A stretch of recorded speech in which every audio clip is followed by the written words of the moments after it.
À votre avis, est-ce qu'il y a pire qu'une mauvaise décision? Mais bien sûr que oui, ne pas prendre de décision du tout, c'est encore pire. Avec une mauvaise décision, au moins on avance, on fait des pas. Sans prendre de décision, on est juste en train de stagner et on gaspille notre temps sans rien faire, sans que rien se produise. C'est super important d'apprendre à prendre des décisions. C'est super important parce qu'à chaque fois quand je prends une décision, c'est là où je vais placer mon énergie. C'est-à-dire que c'est là où je vais mettre mon énergie. Et si moi, j'arrive pas à décider, quelqu'un d'autre va décider à ma place. Mais pour pouvoir maîtriser ce processus, il faut déjà le comprendre. Donc, on va voir déjà ce que ça veut dire décider. Et je vais utiliser la science pour vous montrer ce que c'est le processus décisionnel.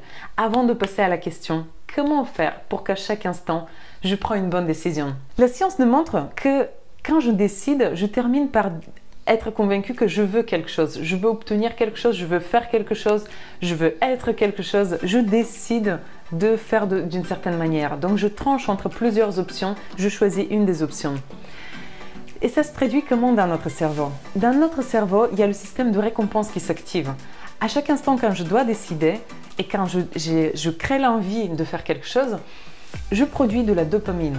Et dans mon cerveau, la dopamine m'indique que j'ai une opportunité de récompense.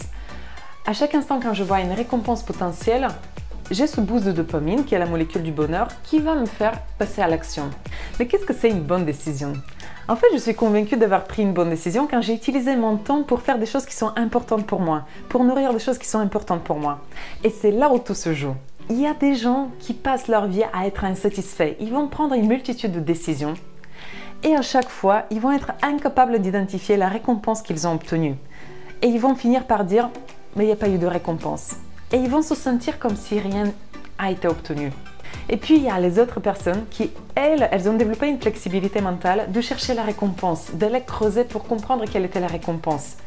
Et ils sont au courant de ce qui est important pour eux à chaque instant, pour qu'ils puissent voir, après chacune des décisions qu'ils ont prises, quel est le lien entre ce qui s'est produit et ce qui était important pour eux. Ils ne sont pas en train d'être passifs en attente de recevoir une récompense, ils sont en train de la chercher cette récompense. Ils savent que leur temps il est précieux et ils vont aller chercher qu'est-ce qu'ils ont gagné en investissant ce temps dans telle ou telle action. Et là, on va voir 4 outils qui vont vous permettre à chaque fois de prendre une bonne décision pour vous. Le premier outil, ça consiste à identifier vos valeurs. Ça, c'est vraiment l'essentiel. C'est essentiel pour la prise de décision, c'est essentiel pour plein d'autres choses. Si je connais mes valeurs, si je sais quels sont mes drives, qu'est-ce qui me guide dans cette vie-là, je peux orienter les choses et je peux faire mes choix beaucoup plus facilement. Et on a vu que dans la prise de la décision, la récompense, elle joue énormément d'effets. C'est-à-dire que je vais avoir besoin de voir en quoi la récompense elle est en lien avec mes valeurs. Mais pour ça, j'ai besoin de connaître mes valeurs. Comment on fait ça? C'est qu'à chaque instant, quand j'ai besoin de prendre une décision, je me pose la question, c'est quoi qui est vraiment important pour moi dans cette situation-là? Qu'est-ce que je cherche à nourrir? Qu'est-ce que je veux obtenir de cette situation? Si je suis au clair du résultat que j'attends, il y a beaucoup plus de chances de satisfaire ce résultat. Le deuxième outil, il consiste à donner une direction. Prendre une décision, c'est diriger son énergie vers quelque chose.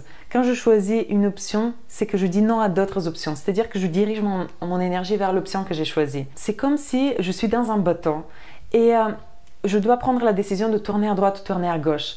Je ne peux pas savoir où tourner si je n'ai pas la destination finale. Donc plus j'ai une destination finale, plus mes décisions sont claires. Je sais ce qui est important pour moi, on a vu dans le premier point, et j'ai un objectif final, j'ai un objectif en vision. Alors jusque-là, on a cherché à rendre conscient des choses qui nous appartiennent. Nos valeurs, c'est quelque chose qu'on a déjà à l'intérieur de nous. On n'est pas forcément conscient. Le rendre de plus en plus conscient, ça aide énormément. Et avoir un objectif pareil, c'est pas toujours quelque chose de très conscient. Donc plus on conscientise ces 2 premiers outils, plus ça va être facile de prendre une décision. Cependant, il va rester toujours une partie de la connaissance sur nous qu'on ne connaît pas. Il y aura toujours une partie inconsciente. Et dans cette partie-là, c'est notre corps qui nous guide. Et le corps a une importance énorme sur la prise de décision. Il y a une étude scientifique qui a été faite sur une personne qui s'appelle Tammy Myers, qui a eu un dommage sur le cortex préfrontal. Chez cette personne, il n'y avait plus de récupération des informations qui provenaient du corps. C'est-à-dire que c'était une personne qui pouvait réfléchir normalement, elle pouvait évaluer les pour et les contre sur une décision, mais elle restait incapable de prendre la décision. Pourquoi? Parce que son corps ne pouvait plus donner des signaux, ne pouvait plus la guider. Cette étude démontre à quel point le corps il est important. Et le corps, il nous aide à faire quoi? Il nous aide à créer des ressentis sur des pensées qui sont inconscientes. C'est-à-dire que c'est la manière dont notre inconscient va communiquer avec nous. Être à l'écoute de notre corps, c'est super important pour prendre une bonne décision. Et donc s'entraîner à être connecté à son corps, ça aide à prendre une bonne décision. C'est-à-dire que je vais être de plus en plus en cohérence avec moi-même. Une bonne décision, c'est une décision qui est en cohérence avec qui je suis, avec mes désirs profonds, et pas juste les récompenses à court terme, les plaisirs à court terme. Donc avec le premier, le deuxième et le troisième outil, on a cherché à rentrer de plus en plus en connexion avec qui on est. Parce qu'une bonne décision, c'est une décision qui est en cohérence avec qui on est. Maintenant, avec le quatrième outil, c'est l'outil qui est post-décision. C'est-à-dire que j'ai déjà pris la décision, elle ne me paraît pas être la bonne. Comment je fais pour que je puisse me rendre compte qu'elle est bonne? Parce que c'est ça que ça veut dire prendre une bonne décision à chaque instant. C'est-à-dire que même après la décision, je serai capable d'identifier la récompense que j'ai obtenue. Parce qu'une mauvaise décision pour mon système, c'est juste que j'ai pas obtenu ce que je croyais être le plus important pour moi. Mais ça ne veut pas dire que j'ai rien obtenu. Quand j'ai pris une décision que j'estime être mauvaise, je peux toujours revenir en arrière et commencer à réanalyser la situation pour me dire alors qu'est-ce que j'ai compris dans cette situation? Quelles compétences j'ai développées? Quelle était ma récompense? Et si j'arrive à voir la récompense et la connecter avec mes valeurs, c'est fini, il n'y a plus de mauvaises décisions. C'était juste une décision qui a été prise, qui m'a donné des enseignements, qui m'a permis d'avancer, qui m'a permis de mieux me connaître et j'avance.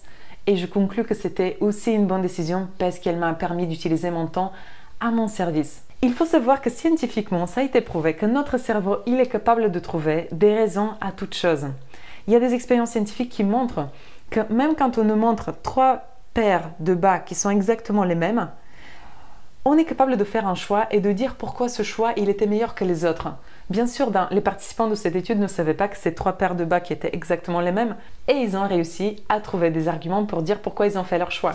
C'est-à-dire que notre cerveau, il est capable d'expliquer chacun de nos choix. C'est-à-dire qu'à chaque instant, on peut être convaincu que ce qu'on a choisi, c'était la meilleure des choses et qu'on avait vraiment raison. Donc voilà, j'espère que vous allez pouvoir appliquer ces 4 outils à votre service et que vous allez pouvoir vous rendre compte à quel point on est capable de prendre des bonnes décisions à chaque instant et que ça dépend que de nous créer des moments de vie dans lesquels on est à chaque instant satisfait parce qu'on a vu ce qu'on recevait, parce qu'on a vu la récompense qui venait à nous sous toutes les formes existantes. Et on ne se fiche pas sur une seule forme, on ne cherche pas une seule forme apparente, facile à voir, mais on va être celui qui creuse pour aller voir ce qui se cache derrière tout le paysage, ce que j'ai obtenu sans le savoir. Et je le trouve à chaque instant. Je vous laisse jouer avec ça. Mettez-moi en commentaire s'il y a des choses qui vous ont parlé, qui ont résonné avec vous, qui vous donnent des idées à mettre en place. Et n'hésitez pas à vous abonner à ma chaîne si ce genre de contenu vous plaît. Je suis passionnée par le coaching et la science et je reviens avec des études et des choses pratiques qui vont vous permettre de mettre en place des actions dans votre propre vie pour organiser le fonctionnement de ce que vous êtes en train de mettre en place et vous sentir avec beaucoup plus de clarté de ce qui se joue à l'intérieur de vous, cette partie qui nous paraît un peu cachée, un peu inconsciente. Voilà, je vous souhaite une excellente journée, on se retrouve bientôt, j'ai hâte de vous retrouver bientôt et voilà, je m'arrête là.